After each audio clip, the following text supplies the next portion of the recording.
Before I begin my sermon, I need to tell you about my visit to the doctor this week.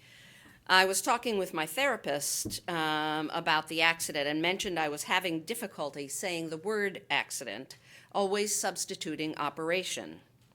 As we were talking about it, I went back and forth between accident and operation. And we talked about whether it was a psychic problem, that the accident was too big to accept, or whether it was a brain problem, and I needed to talk to my doc about it.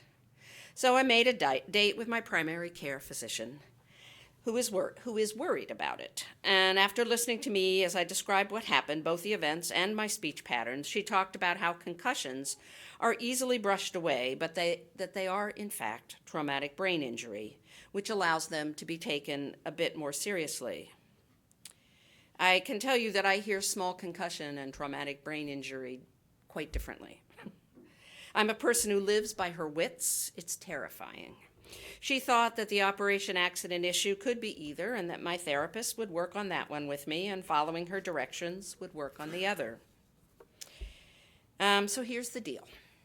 I am to drastically reduce my screen time and take 3 to 4 45-minute naps a day. It sounds like heaven, but in fact, 3 45-minute naps is difficult, and I'm not supposed to think. One could be a bath, but sleep was the only way we could think to get my brain to totally shut down. As my shrink says, I have a very busy brain. And I am looking at 4 to 5 months, or 5 to 6 months of this. Interesting. And probably from now, since I haven't been shutting down so far. So what does that mean for us? First, it means I am probably off Facebook except to post my daily musing. I know for many of you this seems like a thing to be longed for, but there are things I do on Facebook that others may not. There's probably 15 hours of reading I do a week thanks to some of my friends who are researchers. It will be hard. Sermons may suffer a bit as a result, although Ned's always telling me if I just stayed with one idea, I'd be fine. But I present a public face of the UUCSV because people know me. People show up at our events and are in our pews because they see me post about things they care about on Facebook. So that's over to you, my friends. Talk about what you're doing at your church. Consider being publicly Unitarian Universalist and UUCSVers. Consider whether there are things you might have to say about your faith community online. And thirdly, I would say that half to 2/3 of the issues people bring to me, they bring to me first online. It may be harder, but for those of you who want to talk to me, you're actually either going to have to text as a start to see if I'm available, but then talk to me on the telephone. And I know a lot of you don't like the telephone, but if you want me, that's where I'll be. Because that's what I can manage. I'm sad.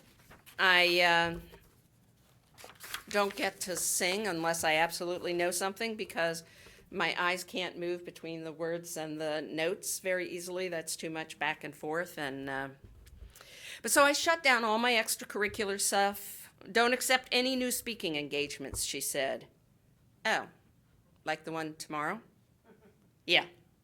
Okay, although I'll go to Pittsburgh for more in April and the mass movement in June in Washington.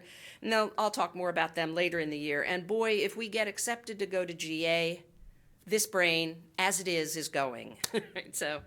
But a friend of mine whom I adore called the other day to see how I was. I told her, I said, I'm feeling very vulnerable and a bit frightened.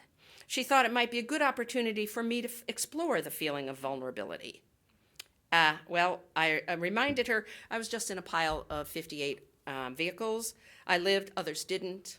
I'm doing pretty good on the exploring vulnerability thing, but thanks. I asked her if she were to speak to my brother, not to mention it to him since I hadn't gotten through yet, and she lectured me about telling my brother. And then she talked about how this would be a wonderful opportunity to explore building new neural networks. I had to say to her, sweetheart, cracked. My brain is bruised. It's recuperating, not exploring at the moment. She finally laughed and said, I'm being Pollyanna, aren't I? And I said, yes. And she stopped. The fact is, it's my brain, and I'm scared, and life is a bit out of control. I am listening to the doc.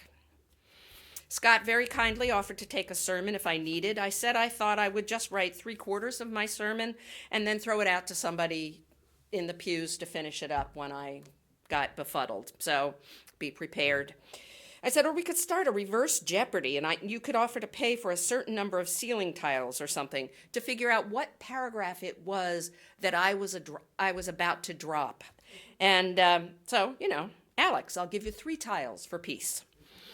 So you see why naps are needed to shut this brain down. I took one after writing this sentence.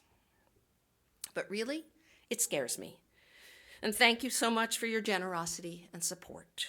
You're going to need to be patient a bit longer. You're probably going to have to remind me to be patient a bit longer. I have to keep remembering how very lucky I am to be alive, and that it is not surprising that I didn't come out of the accident as unscathed as I felt I had been when I first survived. And some of it is, I think, that my body was all clenched up, and as that began to release after the accident, then I could then feel the headache I was living with and what was going on. And I will be fine if I do what I'm told. Is it a surprise that after the accident, I went out and bought a comforter? Target, extra warm, probably not as expensive as they should be. They're lovely if you're looking. Right. So, and now we return to our normal primetime programming. Last week, sometime, a young woman wrote a letter to the editor explaining that everything that was going on was the fault of the boomers. For those of you who are now over that age group, exhale, it is no longer your fault. For those of us, it's all the okay boomers' fault. Now, we all know there's nothing better than having a scapegoat. It's your fault, not mine. I have no fault. You have all the fault. Who doesn't want life to be that way? I mean, for sure, you're not necessarily in relationship, but at least you're clear about the boundaries. I had missed the letter to the editor, but I did see a posted response on Facebook where a woman about my age was incensed, claiming that she was woke. I don't know exactly what woke is. We'd all like to be it, but I'm pretty sure we don't get to claim it for ourselves. And I'm pretty sure it's dangerous to do so, because the minute we start arguing about who is more woke than the next person, we've completely stopped dealing with the actual program or problem, whatever that was. It's an argument that tempts us all because it keeps us at the very center, leaving the problem unaddressed. I ran into Cliff at the post office the other day. He reminded me that 2020 was the year of vision and clarity. I'm blaming it on my head that it took me a moment. But I think it's a blessing. It's an interesting invitation to consider how well we're seeing and if we're looking at the right things, because perfect vision doesn't help if we're not training our sights in the right direction.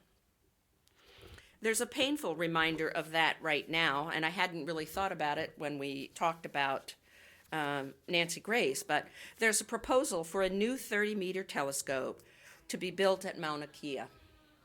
Your first thought is, who doesn't want to look at the stars? We're rapidly learning more and more about galaxies far away. We're living into all the Star Wars, Star Trek stories with bated breath. Our eyes are squinting into the wonder. But this fantastic telescope has essentially taken over sacred prayer grounds of the Hawaiians without so much as a by your leave. These are not simply grants and treaties they're abridging. This is sovereign nation. And this is white entitlement. This is farsightedness being privileged over nearsightedness. I think my generation and the one right before me have focused on farsight. John F. Kennedy led us to the moon. He grabbed us by our imaginations and sent our hearts soaring. We were united as Americans in that. It was an astonishing triumph. It's interesting I think so, that in much of fantasy, there is often someone with the gift of far seeing, someone who can see into the future or perhaps into the distance. We were led to favor that way of seeing. The same time we were going to the moon, however, back here on the ground, we were in the midst of some of the most heartbreaking racial and class strife ever. And too often we looked away. King wrote from jail in response to pastors who scolded him for using faith as his reason for being jailed. Where are you? He fretted about white moderates being the most dangerous people around. We think about King today, we don't like to think about his statements such as this one. Whites, it must frankly be said, are not putting in a similar mass effort to re-educate themselves out of their racial ignorance. It is an aspect of their sense of superiority that the white people of America believe they have so little to learn. The reality of substantial investment to assist Negroes into the 20th century, adjusting to Negro neighbors and genuine school integration is still a nightmare for all too many white Americans. Indeed, like Moses, King would die before we began to reach for the promised land. Unlike Moses, he would be assassinated. The dream close by would be sublimated to our farsightedness. I don't know, but it's unlikely if the next generation's focus isn't nearsightedness. Too many of us have lived through and perhaps into the me generation, worrying about our comfort here and now. And I know that was many decades ago, but putting stock in the heavenly rather than putting stock in the heavenly there and then. I think many of us are right to be working on situations right where we are, particularly as they are part of national issues, school issues, gerrymandering, hunger, healthcare. Another famous prisoner, Dietrich Bonhoeffer, reminded Christians that the church has an unconditional obligation toward the victims of any societal order, even if they do not belong to the Christian community. We are close enough kin to the Christians to listen to these words. Something I understand a little more clearly these days is that those with near sight, which I have to say has never, as far as I know, made it into a fantasy novel, must work together with those with farsight. We cannot plop a telescope in the middle of sacred ground, particularly in a world so in need of that kind of prayer. We cannot simply enjoy the glory of a winter's day without an awareness that there are 550,000 people sleeping on the streets in the cold this and every night in this country. I will not stop reveling in whatever I'm in the midst of, but I also will not be silly enough to believe that that instant is anything but a gift, while remembering that not everyone has been equally gifted. I can share from my abundance. I have to see more clearly.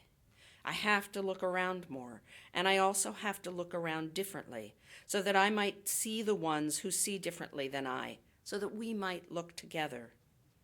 What was it the little prince said about something about love's looking outward in the same direction? You will see other than what I see, especially now. I'm not sure I got all the way through this idea, but I did, I hope, get us headed in the right direction. We must work together for everyone's well-being. I encountered this quote by UU theologian James Luther Adams, 1901 to 1994. The resources, divine and human, that are available for the achievement of meaningful change justify an attitude of ultimate optimism. History is a struggle in dead earnest between justice and injustice, looking toward the ultimate victory in the promise and fulfillment of grace.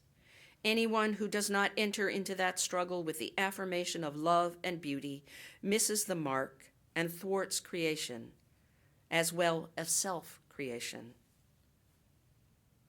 Let us look together with clear vision and share what we see so that we might keep working toward peace. If we do not, MLK Jr. warned us, We must learn to live together as brothers, or perish together as fools. We are better than that. We are made for better than that. May we be the ones who change the narrative and bend the arc toward justice. It's a long arc, but we can go there together, leading one another when it is our turn to see clearly.